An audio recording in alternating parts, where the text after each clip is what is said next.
नमस्कार साथियों, स्वागत है आपका अंतर्राष्ट्रीय अर्थशास्त्र की इस कक्षा में। हम चर्चा कर रहे थे अंतर्राष्ट्रीय व्यापार एक विकास के इंजन के रूप में और उसके बाद में विकास के बाधक के रूप में।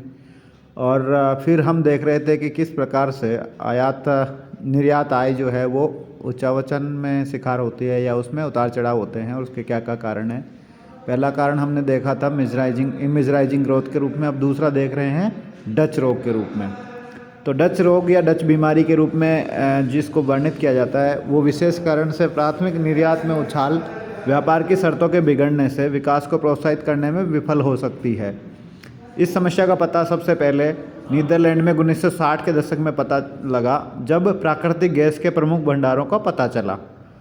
और उसकी वजह क्या, उसके बाद हुआ क्या कि आगामी निर्यात उछाल और भुगतान अधिशेष के संतुलन ने नई समृद्धि पर दबाव बनाया। यानी कि उनको प्राकृतिक गैस के भंडार मिले नीदरलैंड में और उनके जब निर्यात हुआ तो उससे उनकी निर्यात में वृद्धि हुई और जो निर्यात का आय बढ़ी उससे उनका भुगतान अधिशेष में संतुलन में एक नई समृद्धि आई। और इससे क्या हुआ कि 1970 के दशक के दौरान डच अर्थव्यवस्था को बढ़ती मुद्रास्फीति, विनिर्माण के निर्यात में गिरावट और आय वृद्धि की दर में गिरावट और बेरोजगारी में वृद्धि का सामना करना पड़ा। तो ये एक अजीब सिचुएशन हो गई कि आपके पास में प्राकृतिक संसाधनों का निर्यात करने का आपका मौका मिला और उसके बाद में आपके सामने आर्थिक समस्याएं खड़ी हो गई। आपकी अर्थव्यवस्था में जो मुद्रा है वो अधिमूल्यन हो गया, उसका वैल्यूएशन बढ़ गया, तो आपके निर्यात कम हो गए और आपके यहाँ डोमेस्टिक प्रोडक्शन की समस्या खड़ी हो गई। तो मैक्स कॉर्डन और पीटर ने सबसे पहले डच रोग की अजीब घटना का वर्णन किया, जिसमें एक देश को जो निर्यात की ऊंची कीमतें या विदेशी पूंजी का बड़ा प्रवाह प्राप्त करता है तो अप्रत्याशित लाभों के बिना भी बदतर हो सकता है। यानी कि उसको निर्यात से बड़ी आय भी प्राप्त हो रही है और बड़ी मात्रा में विदेशी मुद्रा भी प्राप्त हो रही है, फिर भी उसकी स्थिति खराब हो गई है। व्यापार नीति और एलडीसीज। अब हम संक्षेप में चर्चा कर सकते हैं कि भारत जैसे देशों में विकास और वृद्धि को बढ़ावा देने के लिए व्यापार नीति का उपयोग कैसे किया जाना चाहिए। 3 क्षेत्रों पर ध्यान केंद्रित किया गया है: निर्यात अस्थिरता, व्यापार की शर्तों में गिरावट और बाह्य बनाम अंतर्दृष्टि वाली विकास रणनीतियाँ।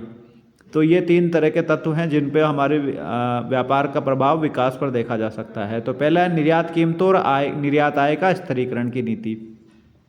3 मुख्य प्रकार की नीतियाँ एलडीसी में निर्यात आय और कीमतों को स्थिर करने के लिए प्रयोग की जा सकती हैं। ये हैं अंतर्राष्ट्रीय बफर स्टॉक समझौता। तो देखते हैं ये क्या है। तो ये जो समझौता है वो अनिवार्य रूप से विश्व अर्थव्यवस्था में एलडीसीज के लिए बड़े पैमाने पर लाभ देने वाला साधन है। इस तरह के एक समझौते के तहत उत्पादक देश सामान्य रूप से, लेकिन अक्सर उसमें उपभोग करने वाले राष्ट्र भी शामिल हो जाते हैं, एक ऐसी अंतर्राष्ट्रीय एजेंसी स्थापित करते हैं जो धन और कमोडिटी का भंडार रखती है। यानी कि उसके पास अंतर्राष्ट्रीय मुद्रा भी होती है और उस वस्तु का भंडार भी रखती है। यदि वस्तु की कीमत तय न्यूनतम कीमत यानी कि फ्लोर प्राइस डिसाइड होता है किसी वस्तु का, उससे नीचे चली जाती है तो वह एजेंसी तय न्यूनतम कीमत तक कीमत को वापस ऊपर उठाने के लिए उस वस्तु को खरीदेगी। दूसरी ओर अगर दुनिया में वस्तु की कीमत जो उसकी अधिकतम कीमत है या सीलिंग प्राइस डिसाइड की जाती है उससे भी ऊपर चली जाती है तो ये एजेंसी उस वस्तु की जो उसके पास स्टोर्ड है उसको मार्केट में बेचेगी और वस्तु की कीमत को सीलिंग प्राइस तक नीचे लाएगी। तो यदि एजेंसी को सफलता मिलती है तो उत्पादक और उपभोग करने वाले दोनों राष्ट्रों को इससे फ़ायदा होता है और जो कीमतें और निर्यात आय है, निर्यात कीमतें और निर्यात आय में जो उच्चावचन आते हैं या फ्लैक्चुएशन आता है उससे मुक्ति मिल जाती है। दूसरा अंतर्राष्ट्रीय निर्यात कोटा समझौता। तो एक निर्यात कोटे समझौते के तहत उत्पादक देश वस्तु के लिए एक लक्ष्य मूल्य निर्धारित कर लेते हैं और उसके साथ ही आने वाले वर्ष के लिए दुनिया में उसकी वस्तु की मांग का पूर्वानुमान लगाते हैं। फिर वे बिक्री के लिए पेश की जाने वाली मात्रा का निर्धारण करते हैं जो अनुमानित विश्व की मांग के साथ मिलकर के और लक्षित कीमत का निर्धारण करती है। यानी कि ऐसा मांग और आपूर्ति का स्थितियां तैयार की जाती है विश्व स्तर पर ताकि जो लक्ष्य निर्धारित या लक्षित मूल्य है वो हमें प्राप्त होता रहे। यदि मांग का पूर्वानुमान भी सही है और आपूर्ति करने वाले देश भी अपने कोटे का पालन करते हैं तो अगले वर्ष की कीमत अपने लक्ष्य स्तर तक पहुंच जाएगी और ना उससे कम होगी ना उससे ज़्यादा होगी। निर्यात कोटा समझौते में कीमतें स्थिर रखने के लिए एक तंत्र शामिल होता है। अगर मांग में गिरावट के कारण दुनिया में कीमत गिर जाती है तो आपूर्ति करने वाले देशों के निर्यात कोटे में भी उसी अनुरूप कमी करनी पड़ेगी और मूल्य लक्ष्य स्तर तक बनाए रखना पड़ेगा। तो उससे क्या होगा, निर्यात कोटा कम कर देंगे तो मूल्य उसी स्तर पर बना रह जाएगा।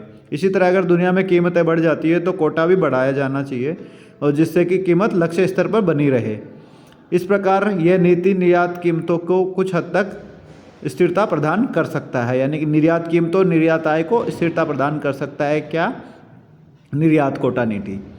तीसरा है क्षतिपूर्ति वित्त पोषण, यानी कि कंपनसेटरी फाइनेंसिंग। इस योजना के तहत अंतर्राष्ट्रीय एजेंसी को आवश्यक धनराशि प्रदान की जाती है और ये जो एजेंसी है ये प्रत्येक भाग लेने वाले एलडीसी के निर्यात आय के विकास की प्रवृत्ति का अनुमान लगाता है। आईएमएफ ने 1963 के बाद से ऐसी सुविधाएं प्रदान करी हैं जहां एलडीसी का निर्यात आय कम हो जाती है तो यह एजेंसी सुनिश्चित करती है कि विकास संबंधित आयात की खरीद के लिए एलडीसी के पास पर्याप्त मात्रा में विदेशी मुद्रा का प्रवाह होता रहे, वो उनके विकास संबंधी आयातों को प्रभावित नकारात्मक रूप से ना करे।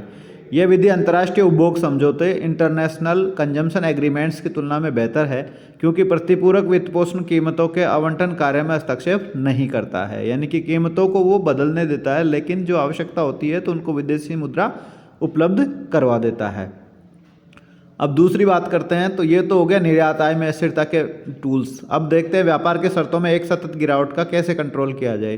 तो व्यापार के शर्तों में दीर्घकालिक गिरावट को रोकने के लिए 4 व्यापक उपाय अपनाए जाते हैं। पहला है निर्यात विविधता या एक्सपोर्ट इस विविधीकरण जो होता है, तो एलडीसी एक्सपोर्ट डाइवर्सिफिकेशन। तो एलडीसी के व्यापार के शर्तों को बिगड़ने से रोकने के लिए अपनाई गई एक महत्वपूर्ण रणनीति के रूप में निर्यात वस्तुओं का विविधीकरण को बढ़ावा देना है, यानी कि जो आप निर्यात कर रहे हो केवल प्राथमिक वस्तुएं ही नहीं करोगे, प्राथमिक वस्तुओं में भी अलग अलग तरह की वस्तुएं करेंगे और उसमें निर्यात वस्तुओं को भी शामिल करने की कोशिश करेंगे।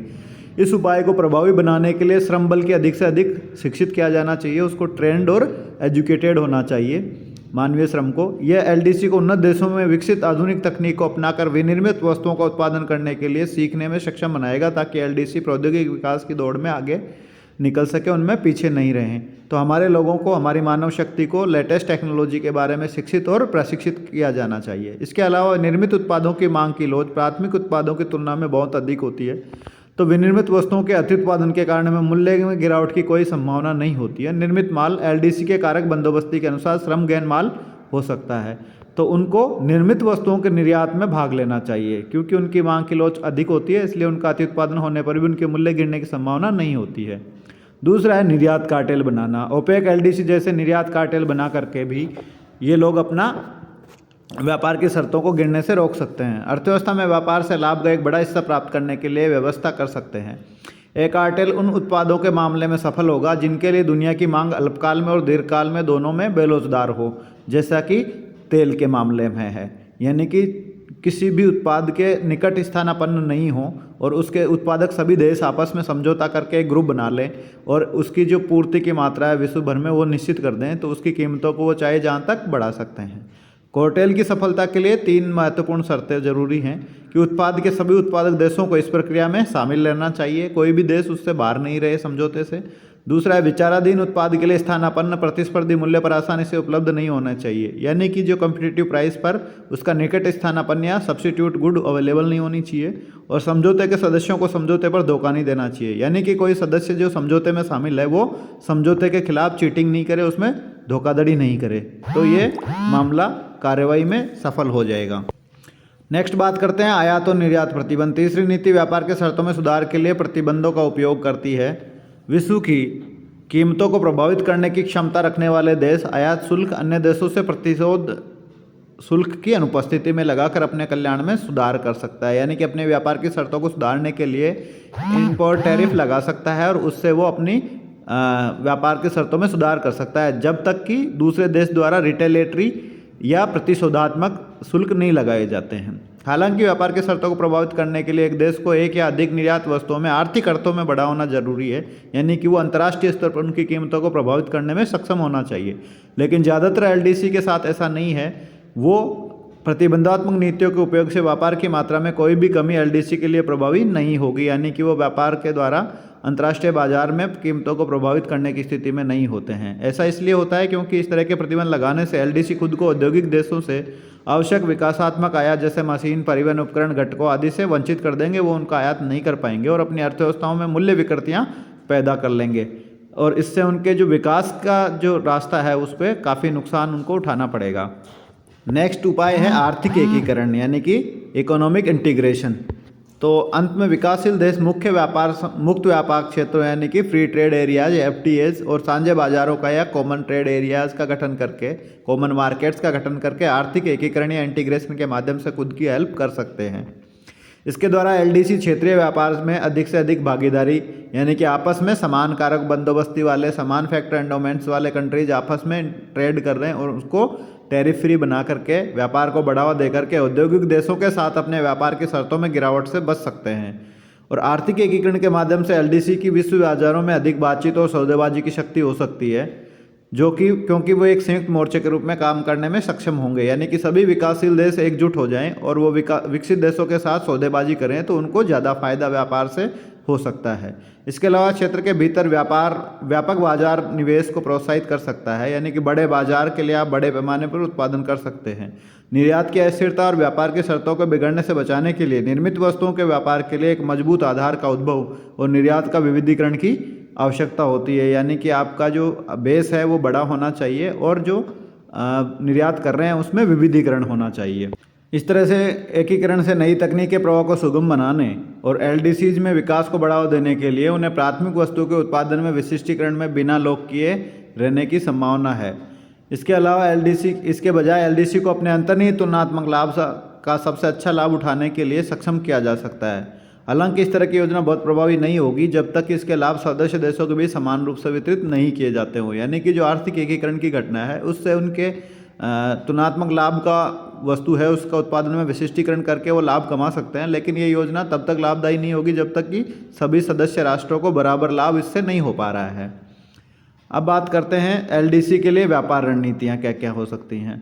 अंतर्राष्ट्रीय व्यापार और आर्थिक विकास के बीच संबंध के बारे में हमारा अध्ययन तब तक पूरा नहीं होगा जब तक कि हम व्यापार के क्षेत्र के बारे में दो प्रतिस्पर्धी रणनीतियों के बीच में से जो सही है उसकी पहचान करने में सक्षम नहीं हो जाते।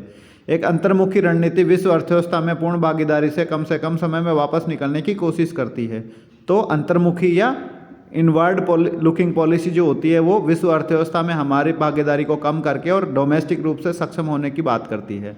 यह रणनीति आयात प्रतिस्थापन पर जोर देती है और ये कोशिश करती है कि उन वस्तुओं का देश में ही उत्पादन किया जाए जिनका आयात हम विदेशों से कर रहे थे, या उनके निकट स्थानापन्न वस्तुओं का देश में आयात किया जाना चाहिए और उत्पादन किया जाना चाहिए।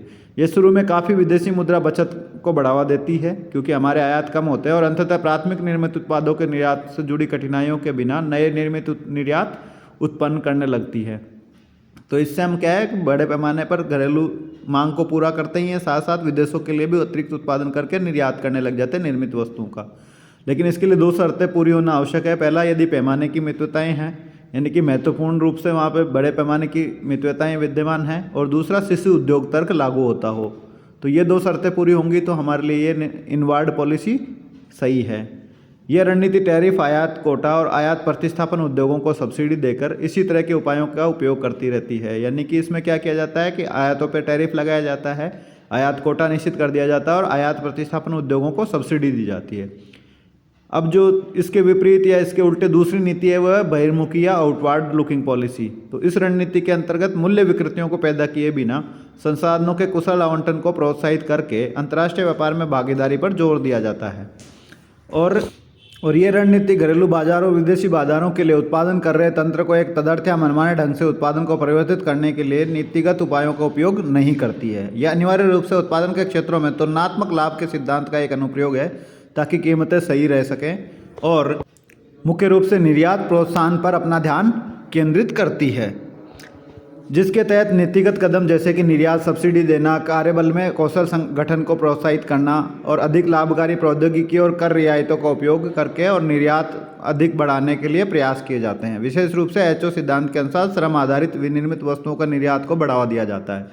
यहाँ तक कि विश्व बैंक ने भी सिफारिश की है कि LDCs अधिक बाह्य उन्मुख नीतियों को अपनाएं, यानी कि आउटवर्ड पॉलिसीज़ को अपनाएं। कारण यह है कि औद्योगिक सामानों के लिए घरेलू बाजार के संकीर्ण आकार के कारण जल्दी या बाद में आयात प्रतिस्थापन रणनीति काम करना बंद कर देती है। लेकिन जब कोई देश निर्यात बाजार के लिए उत्पादन करता है तो अंतिम विस्तार की गुंजाइश वहाँ मौजूद होती है, क्योंकि बहुत व्यापक और अनंत विस्तार वाले वैश्विक बाजार उसके लिए उपलब्ध होते हैं जिसकी कोई सीमा नहीं होती है। तो कितना भी उत्पादन करेगा वो विश्व बाजार में उसको बेच सकता है। शेष भाग की चर्चा करेंगे अगले वीडियो में। धन्यवाद।